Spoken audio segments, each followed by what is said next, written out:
Today is day 85 of the Daily Bread Bible study. We are looking at 1 Samuel chapters 15 through 16. At first, this story looks like the downfall of God's king, yet we will see that the story today marks actually the rise of God's king, and that king is not Saul. In 1 Samuel 15, it says, "You shall reign over the people of the Lord, and you shall save them from the hand of their enemies all around." This call to be king involved leading God's army into battle. Thus Samuel gives orders to defeat the Amalekite king to King Saul. So now go and attack Amalek and utterly destroy all that they have. King Saul finds the Amalekites, but also the Kenites. Jethro's descendants leave the area, and the Israelites defeat the Amalekites. Post-battle, King Saul does not obey God's call to completely destroy his enemy, because he spares King Agag, and more importantly, has a greedy eye upon the spoil of war. Saul sees things that have worldly value, even though it is devoted to destruction by the book of Leviticus. Thus, Saul chooses human ways over divine ways. God sees this and notifies the prophet Samuel in 1 Samuel 15, verse 11, "I regret that I made Saul king, for he has turned back from following me and has not carried out my commands." And in a line that speaks to Christian sentiments, Samuel has these words in 1 Samuel 15:22. And Samuel said, "Has the Lord a great delight in burnt offerings and sacrifices, as in obeying the voice of the Lord? Surely to obey is better than to sacrifice." Samuel continues in 1 Samuel 15, verse 23, "For rebellion is no less a sin than divination, and stubbornness is like iniquity and idolatry. Because you have rejected the word of the Lord, he has also rejected you from being king." Saul tries to hang on to Samuel and thus rips his robe. Samuel says the rip is what Saul has done to Israel. The king does persuade the prophet to join him in a sacrifice to the Lord. King Saul finally fulfills his promise. He kills the animals he took for himself, and he kills the Amalekite king. The two depart, never to see each other again. And the Lord was sorry that he made Saul king over Israel, again said in verse 35.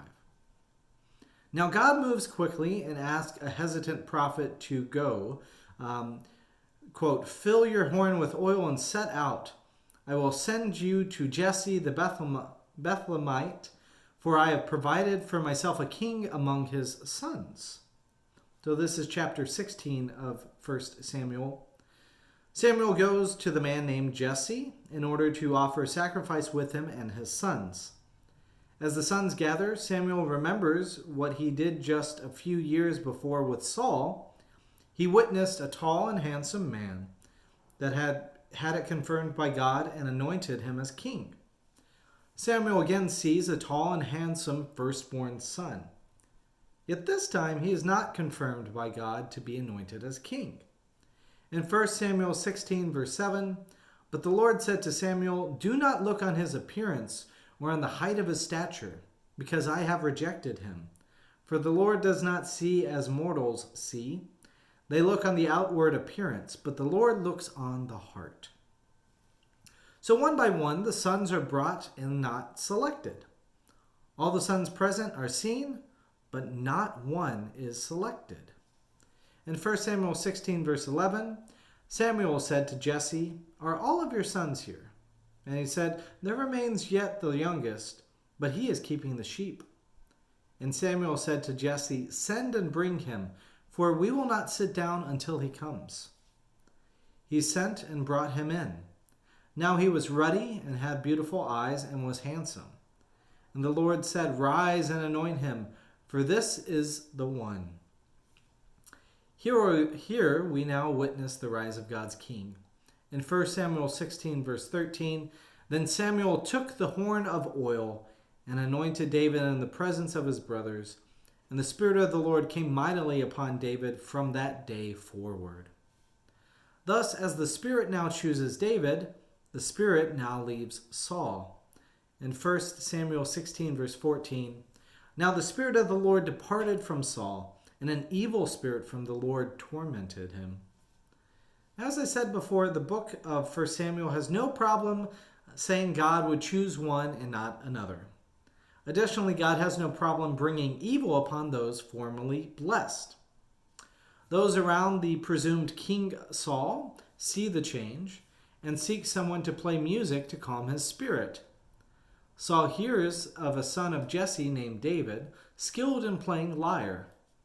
In a twist, the presumed King Saul invites the anointed King David into the king's court. Saul even comes to love David, making him his armor bearer.